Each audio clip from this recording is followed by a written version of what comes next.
ﷺ says it's to worship Allah as though you see Him, and if you don't see Him, to know that He sees you. How do we put that in our lives in a way that's not a philosophy? This is part of a longer hadith. A man appeared to the Prophet ﷺ. He was dressed completely in white, and he did not have a trace of dust on him. It's impossible if you live in the desert and there's no dust on you. And the companions understood that this is not an ordinary person. And that Archangel Jibreel, he appears in different forms, sat and decided to ask the questions to the Holy Prophet as if he is testing him, quizzing him. What is Islam? What is Iman? What is Ihsan? When is the hour? Other questions that he asked.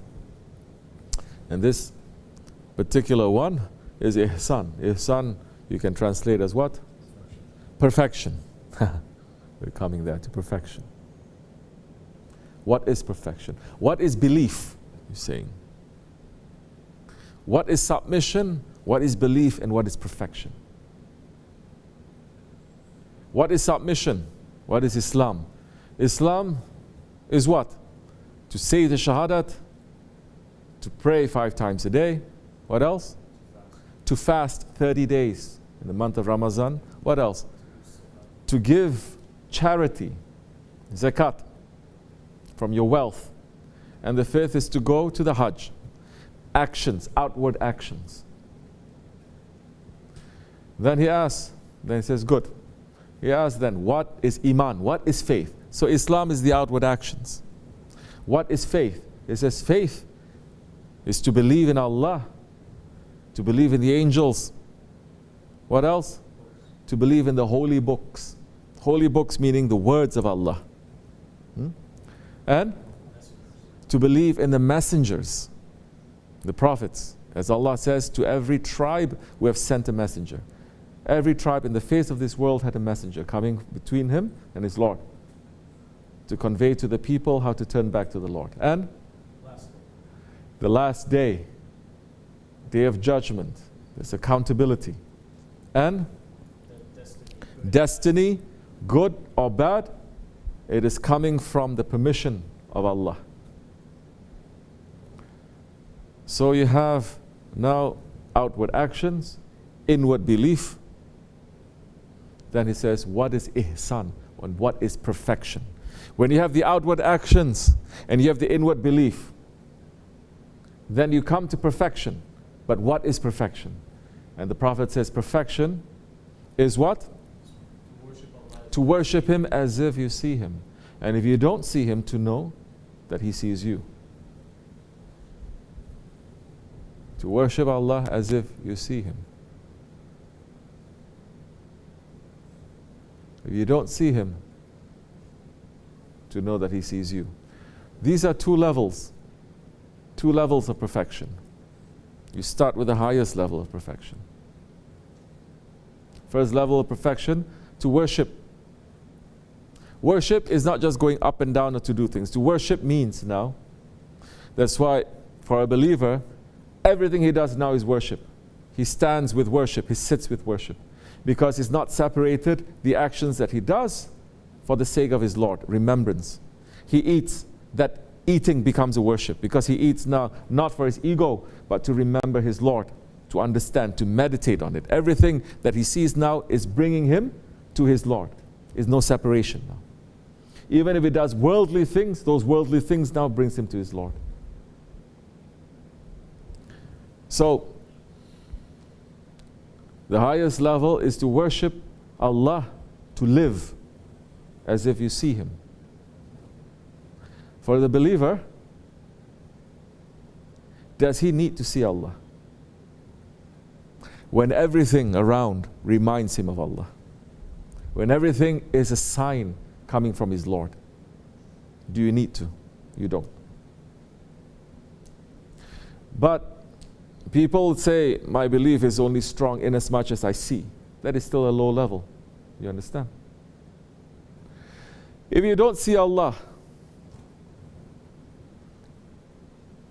if you don't see the signs, if you don't understand from that so much, the perfection can be gained when to know that Allah sees you now. That is a different level of taqwa. One maybe you can say is high to low, but the other way you're seeing it, it is from low to high.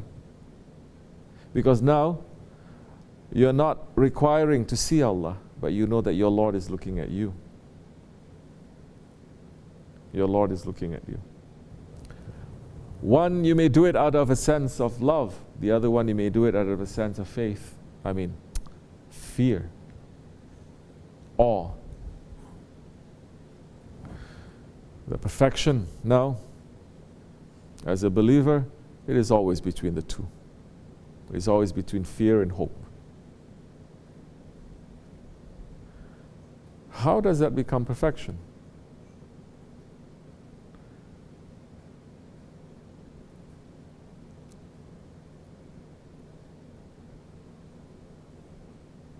The second part, actually, it becomes more perfection because you are very aware of your Lord. You are very aware of His presence. That He is there. You are not there seeing Him, but He is there seeing you. Do you understand? You love someone. The difference between you seeing that person that you love. You love someone, but to know that that one is looking at you, it's different, no? Now, to know that that one is looking at you, and that it is so powerful, you're so shy, you cannot lift your gaze to look. You're just putting your head down to know you're always being watched. That's not so easy. We're sitting in a crowd, you're sitting down, so many people, but your senses would tingle when you know that you're being stared at, right? Yes or no? Something I'm feeling like someone is staring at me. You try to look, someone is staring at me, and something happens. You are unsettled. Now imagine you're in a position where everything is looking at you. How unsettling that is. Now imagine in a position where your Lord, who loves you, now is looking at you. What a perfection that is. Because now it's not even you looking at Him. It doesn't matter. He is looking at you. So, can we reach to that level? Step by step. We are drawing very simple examples here so that everyone understands. Because this is something that Allah has put. Knowledge, to worship Him, to understand Him. This is not only for philosophers, intellectuals, highly spiritual people. No, because everyone loves. Allah has put that into everyone. If you cannot love a person, you love a thing. You cannot love a thing that is of value. You have that love for something that people say, this one you love. What do you love? I love my sneakers. Oh, he's smiling because you know that. That attraction, that always thinking about it. Yeah. Loving food, love this, but that quality is there. And that is a human quality. But coming from the divine, and every love that you have must show you to that reality. So now you just put the thing together and they say, oh, kind of the same, but this one is more.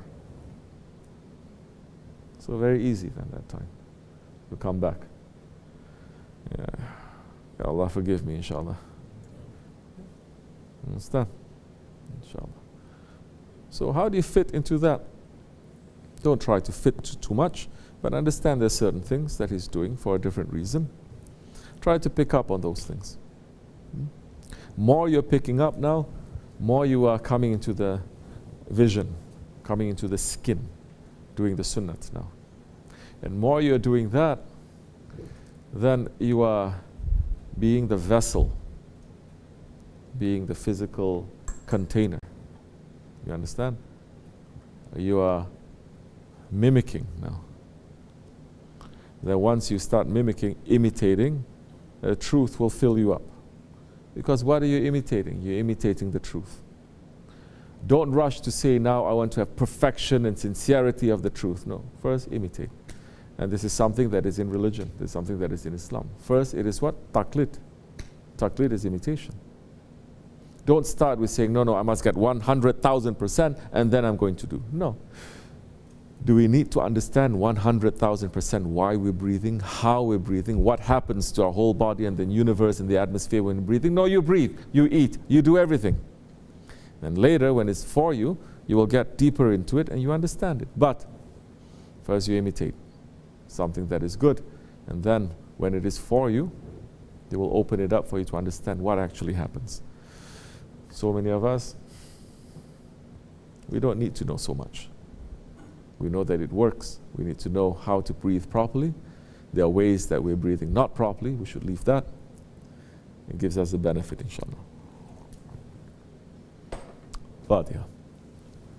Assalamu alaikum.